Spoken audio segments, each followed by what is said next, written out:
বিশ্ব ইজতেমার দ্বিতীয় দিনের আনুষ্ঠানিকতা এ নিয়ে আরো জানাতে এই মুহূর্তে ইজতেমা ময়দান থেকে যুক্ত হচ্ছেন সহকর্মী ইফতেখার রায়হান। ইফতেখার, আপনি তো দিনভর ইজতেমা ময়দানে আছেন, সারাদিনের খবরাখবর জানাবেন।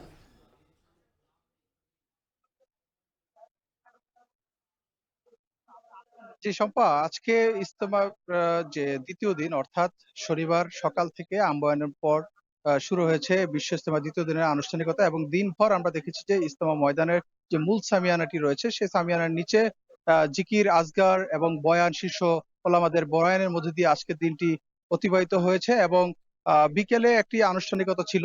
ইজতেমার দ্বিতীয় দিনের এটি প্রথা অনুযায়ী একটি আনুষ্ঠানিকতা থাকে, যৌতুকবিহীন বিয়ে।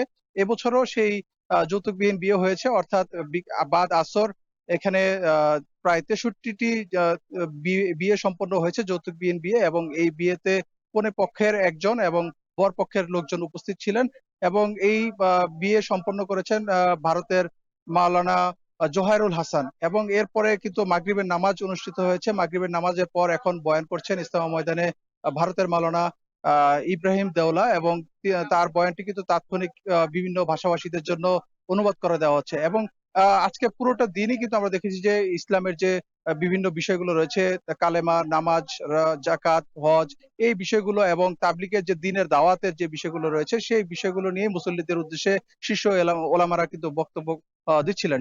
এবং আপনি জানেন যে এই যেহেতু আগামীকাল রোববার সকাল 9টা থেকে 9:30টার মধ্যে ইজতেমার আখিরি মুনাজাত অনুষ্ঠিত হবে প্রথম পর্বের। সে কারণে কিন্তু আমরা দেখেছি যে ইজতেমা ময়দান এবং এর আশপাশের এলাকায় যান চলাচলে কিছুটা নির্দেশনা দেওয়া হয়েছে। গাজীপুর মেট্রোপলিটন পুলিশের পক্ষ থেকে জানানো হয়েছে যে রাজধানীর ঢাকা ময়মনসিংহ মহাসড়কের টঙ্গী থেকে ভোগড়া বাইপাস এবং টঙ্গী কামারপাড়া সড়ক এবং আব্দুল্লাহপুর থেকে আশুলিয়া বাইপাল পর্যন্ত যান চলাচল বন্ধ থাকবে আখিরি মুনাজাতের আগ পর্যন্ত। এবং এই ইজতেমার আখিরি মুনাজাতকে ঘিরে যেন কোনো ধরনের বিশৃঙ্খলা তৈরি না হয় সেজন্য আইন শৃঙ্খলা বাহিনীকে কড়া নজরদারির মধ্যে রাখা হয়েছে। তো এই ছিল আমার কাছে গাজীপুর ইজতেমা ময়দান থেকে সবশেষ। শম্পা।